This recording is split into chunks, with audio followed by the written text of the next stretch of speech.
The icebergs are right ahead, as there are bound to be some people who will never see the collapse coming. Now, of course, this doesn't include this community because we've been following the slow but sure descent of our country. But of course, we can't know about that. Yes, absolutely. A surprise. Strong number for job openings and labor turnover, affectionately known as Jolts. Number 9,610,000. That best estimates, and it is the best level going back to May when it was slightly higher at 9,616,000. A revision also putting a little extra horsepower.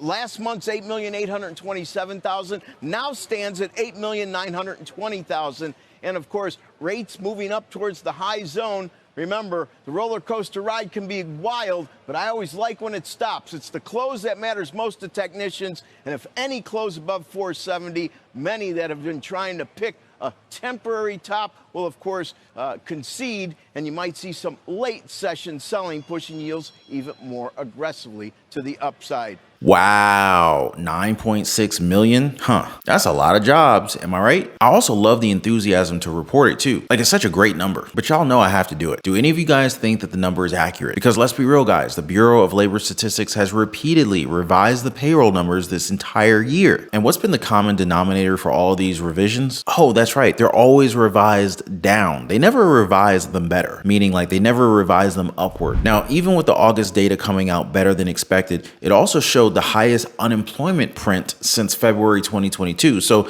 I'm not sure what we can celebrate that about. They've been using these job numbers to continue to sound optimistic about the economy. It's also been their one and only defense when it comes to recession talk. Like, seriously? It's all they point at whenever they're asked about a downturn. But do you guys think that they're right? Tell you what, I'll do you one better and ask the question that everyone's been asking me. Do any of you guys think that this country, the great United States of America, is now gone and is nothing like what it used to be? If so, go ahead and smash the like button. I want to see how many of you guys agree with that notion. And while you guys are at it, go ahead and subscribe to the channel and turn on all notifications so that you don't miss out on these important updates, because no one else is going to provide you with this. I appreciate the support, folks. Now, let's get back to how things really are in this country. And believe me when I say 2023 is going to be remembered as a good year compared to 2024.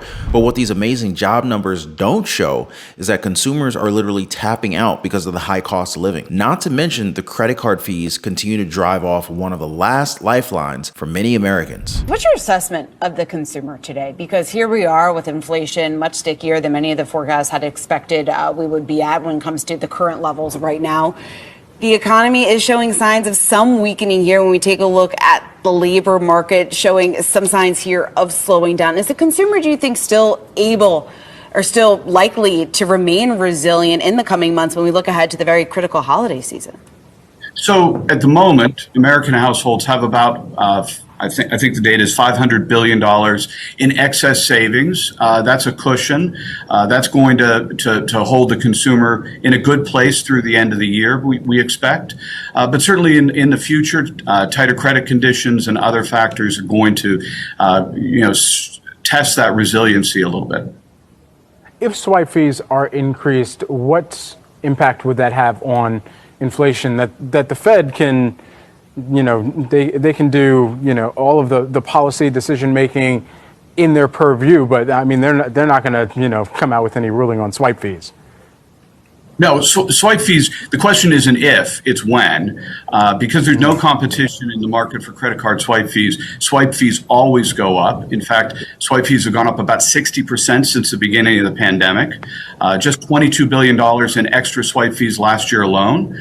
So we know they're going up. These same fees are hitting consumers hard, and I know that some of y'all can relate to that. But the simple fact of the matter is that some Americans are being pushed to cling onto this particular lifeline. You know what I'm saying? Now, again, we're being fed these lies. Sorry, I gotta call out what's actually happening here, but we are being fed lies. Lies that the consumer remains strong and, in their own terms, resilient. Man, shouldn't that be considered gaslighting? And since we're talking about calling out the truth here, did you guys know that the United States money supply has contracted for the first time since the Great Depression? Now, let me repeat that, guys. The first time since the Great Depression. Now, this is not a good sign for the stock market, let me tell you that. So as of July of this year, M2 money supply, which accounts for cash and coins in circulation, money market accounts, savings accounts, and certificates of deposits below $100,000, was 3.69% below the all-time high recorded in July of last year. The first instance that we've seen such a huge dip in our money supply since the Great Depression, which leads me to ask, are we in a recession? Are we entering a recession? I mean, it's easy to tell because you and I go to the stores, right? I mean, it could be Target, Walmart, Costco, Kroger, wherever, and we see just how different things are. Now, I don't need a time machine. Our budgets are speaking for themselves. And sadly, guys, some folks are having to deal with less cash and every single day, which now leads me to one of the most insane things that I've read in some time now. Probably one for the books for 2023. So get this, guys. Paul Krugman, who's a Nobel Prize winning economist, quite a feather in the cap there, guys. He said that there's a peculiar disconnect between how the economy is doing and how we, the public, are feeling it. He also says that the economy's rebound has been pretty spectacular, but people keep saying it's terrible. Did I mention that this guy's a Nobel Prize winning economist? Because he is. And this is what he's saying. Now, here in the United States, worries about inflation, fears of recession. Polls show the majority of Americans are feeling down in the dumps about the economy. But my next guest says that's a mistake. Nobel Prize winning economist Paul Krugman says the real data is much sunnier than what people are feeling. GDP is growing, wages are rising, inflation and unemployment are both below 4%. So let's ask him now. Paul Krugman, welcome back to the program. Hi, good to be on again. Yes, so let me ask you, because this is now becoming sort of blanket wave and rolling waves in the media and in the public narrative, that somehow, and I think you have put it absolutely, yourself in your piece, I'm okay, but, things look terrible. I'm paraphrasing. Why is this happening?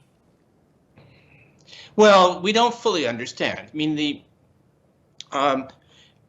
striking thing, if you look at it, is not just, the economic data have been surreally good. I mean, even optimists are just stunned by how quickly and how painlessly inflation has come down. We're, no hint of a recession, at least so far. Never know, but no, so far, inflation not too far from the target of 2% and under 3% by most measures, and all of that just achieved painlessly. So this is great. This is a Goldilocks economy.